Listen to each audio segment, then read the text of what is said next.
everyone, welcome to my channel Mind Atlas. Today we will complete this chapter that is sector of economy. Part 1 में हमने जो 3 sector थे primary, secondary and tertiary उसको हमने complete कर लिया था। आज हम चैप्टर को कंप्लीट करेंगे। इसमें हम पढ़ेंगे ऑर्गेनाइज्ड, अनऑर्गेनाइज्ड सेक्टर और जो वर्कर्स हैं अनऑर्गेनाइज्ड सेक्टर्स में वो कौन सी प्रॉब्लम्स को फेस कर रहे हैं। और हम लास्ट टॉपिक पढ़ेंगे भी कौन से सेक्टर होते हैं on the basis of ownership and public and private sector में एंड गवर्नमेंट के रोल्स के बारे में पढ़ेंगे। And so let's start. So first of all we'll talk about the difference between the organized and unorganized sector.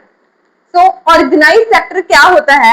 Sector where employment terms are fixed and regulated by the government. Organized sector वो होता है जिसमें जो employment की terms हैं वो fix होती हैं और किसके द्वारा रेगुलेट की जाती है? गवर्नमेंट के द्वारा। जैसे कोई गवर्नमेंट टीचर है वो क्या है, वो किस सेक्टर में काम करता है?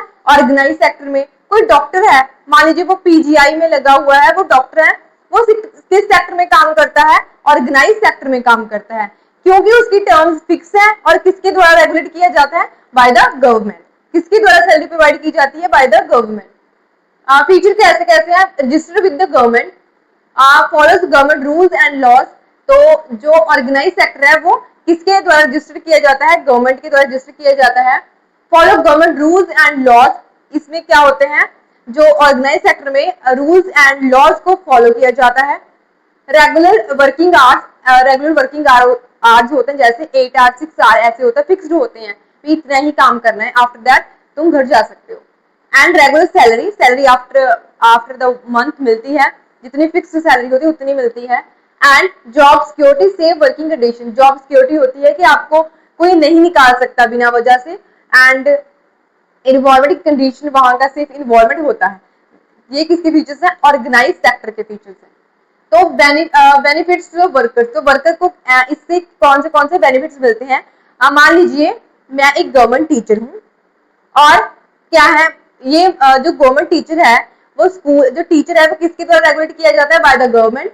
मुझे सैलरी भी मिलती है, फिक्स सैलरी मिलती है और मेरी टर्म्स भी फुलफिल की जाती हैं और सभी मेरी वर्किंग कंडीशन भी बहुत अच्छी है, फिक्स वर्किंग आवर्स हैं।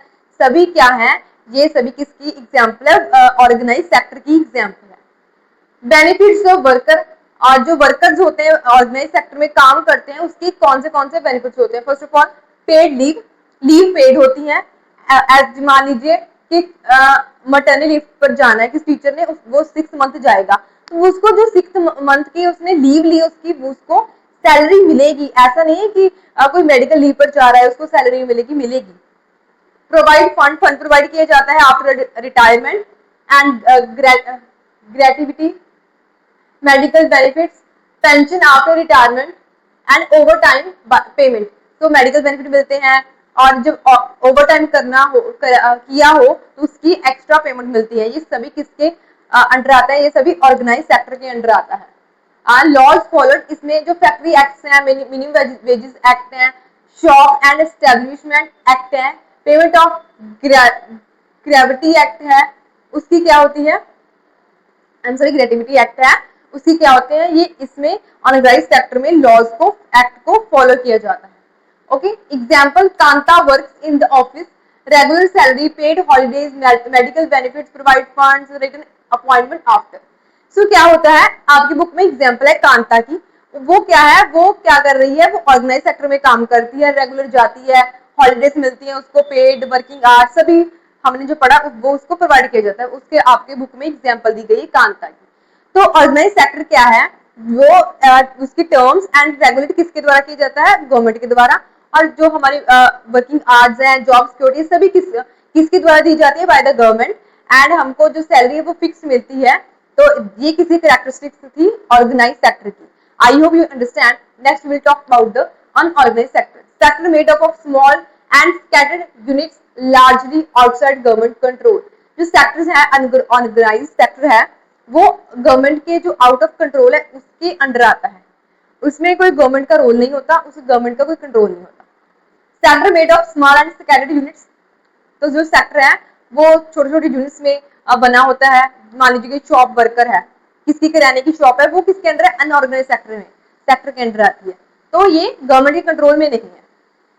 फीचर्स क्या है, small enterprises, rules of not allowed. तो स्मॉल इंटरप्राइज जैसे मैंने मान लीजिए कि शॉप के अंडर कोई काम कर रहा है, वो क्या है, अनऑर्गेनाइज सेक्टर, उसमें कोई भी लॉज नहीं फॉलो किए जाते। मान लीजिए कि हमने सिर्फ 8 to 9 जॉब करनी है, उसमें कोई ऐसा नहीं, आपको होगा कि 5 सुबह से 5 से 12 बजे तक ऐसा होगा, ऐसी कंडीशन होगी।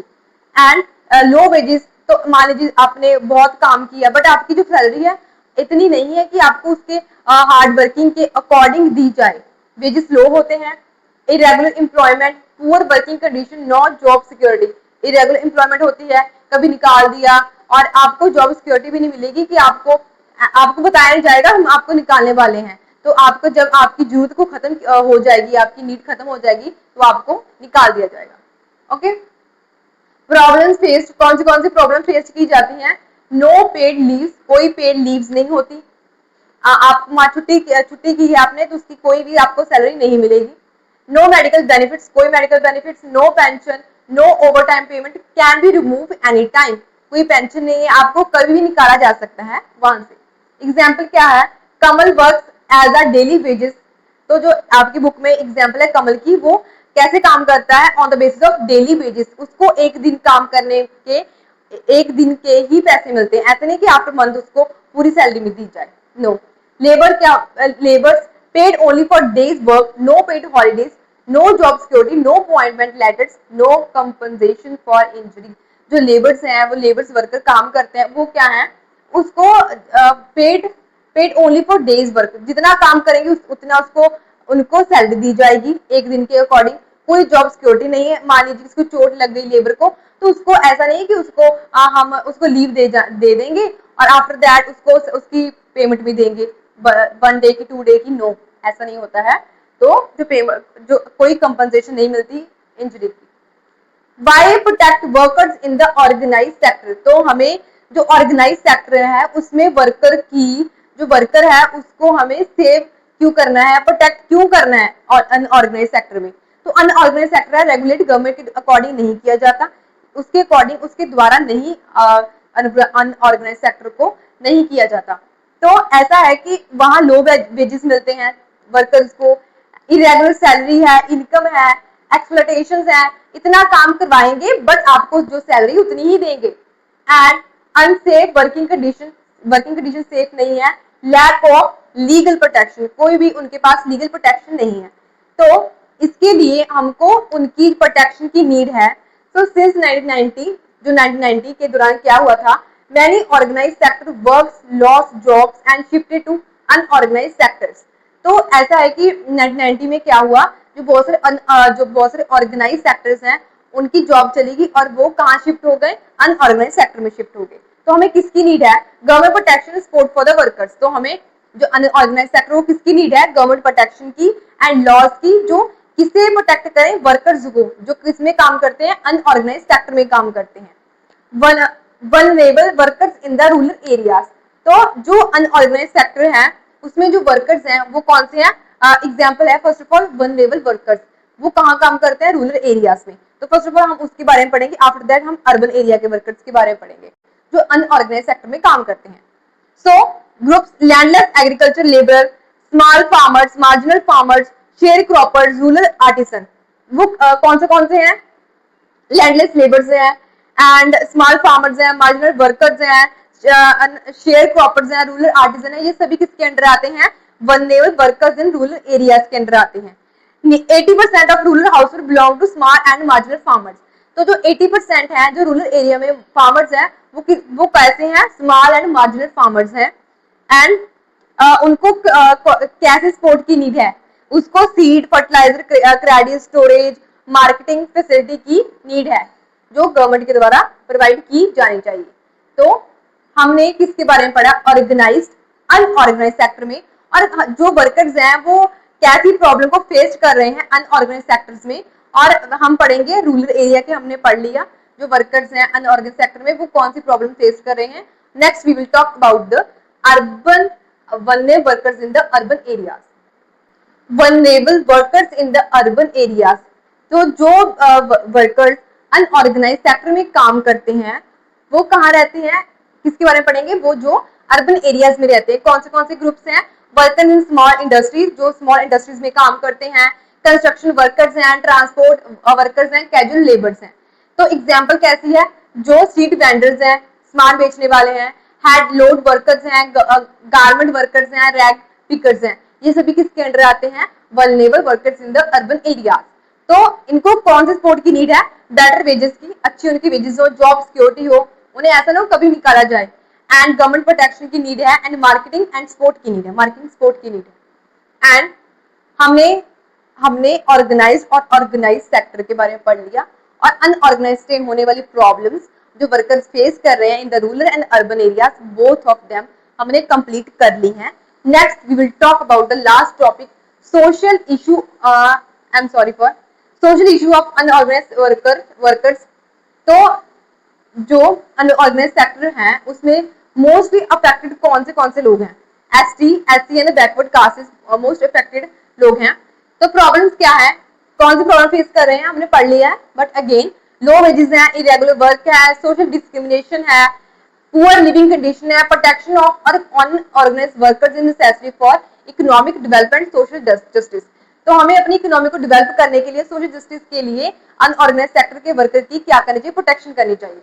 तो यहाँ तक हमारा जो अनऑर्गेनाइज और ऑर्गेनाइज सेक्टर है वो टॉपिक कंप्लीट हो गया है। हमने ऑर्गेनाइज सेक्टर्स में होने वाली प्रॉब्लम्स के बारे में भी डिस्कस कर लिया है। And last topic is sector in terms of ownership. तो ओनरशिप के अकॉर्डिंग कौन से सेक्टर्स होते हैं इकोनॉमी के, first one is public and the private sector. तो पब्लिक सेक्टर में क्या है, sector owned and control by government, जो सेक्टर गवर्नमेंट के द्वारा कंट्रोल किया जाता है उसे क्या कहते हैं, पब्लिक सेक्टर कहते हैं। तो फीचर्स क्या है, government own assessed, government provide services, तो गवर्नमेंट ही असेस्ड ओन करती है, गवर्नमेंट ही सर्विस प्रोवाइड करती है। ये इसका मेन ऑब्जेक्टिव क्या है, तो लोगों की सेवा करना, welfare of the people. Profit is not the main M, तो इसमें कोई ऐसा नहीं है कि हमने प्रॉफिट कमाना है, नो तो सिर्फ क्या है, वेलफेयर करनी है लोगों की। एग्जाम्पल क्या है, railway, post office, government hospital, school, ये किसकी एग्जाम्पल है, गवर्नमेंट ओन सेक्टर की, जो है पब्लिक सेक्टर। तो सोर्सेज ऑफ इनकम के सोर्सेज कहाँ से मिलते हैं गवर्नमेंट को, government raise money through tax, fees and other revenue. तो गवर्नमेंट को कहाँ से पैसे मिलते हैं, रेवेन्यू से, टैक्स से मिलते हैं। प्राइवेट सेक्टर क्या है, जिसमें जो सेक्टर है किसके द्वारा ओन किया जाता है, बाय द इंडिविजुअल, कोई पर्सन के द्वारा, कोई ग्रुप के द्वारा, बट इंडिविजुअली। फीचर्स क्या है, प्राइवेट ओनरशिप होती है, private management, main M is earning profit, इसमें क्या है, हमने प्रॉफिट कमाना है ज्यादा से ज्यादा।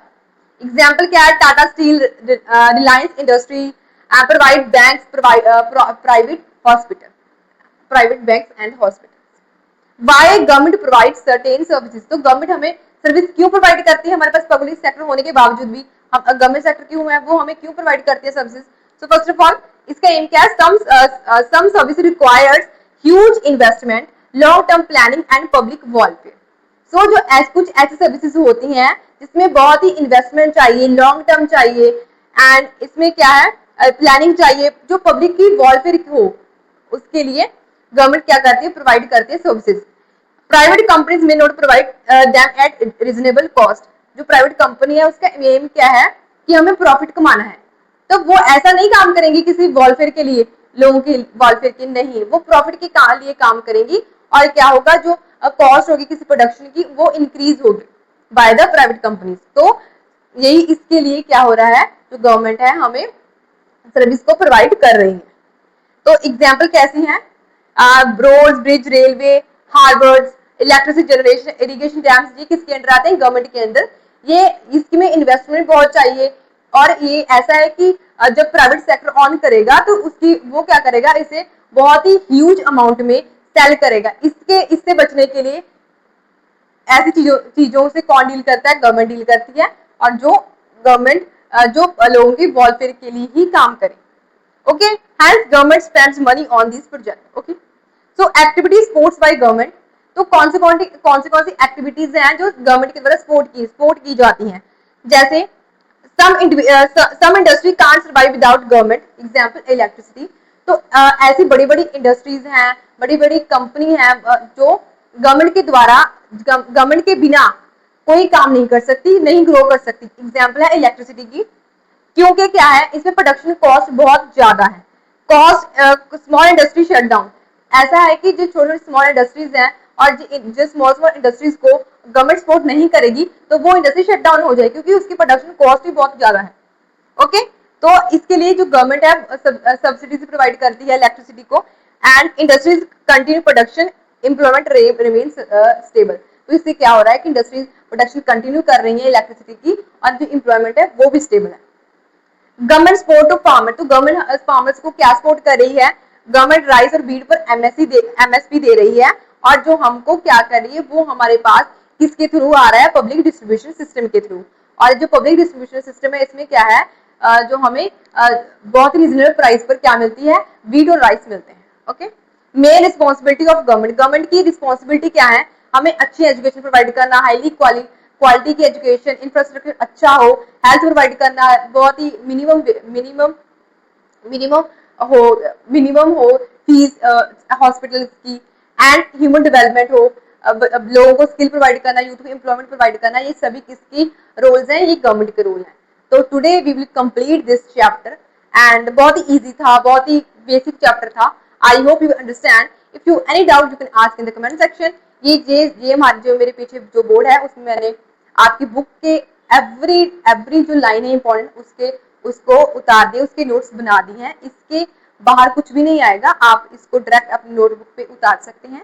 If you any doubt you can ask in the comment section. Like and subscribe my channel.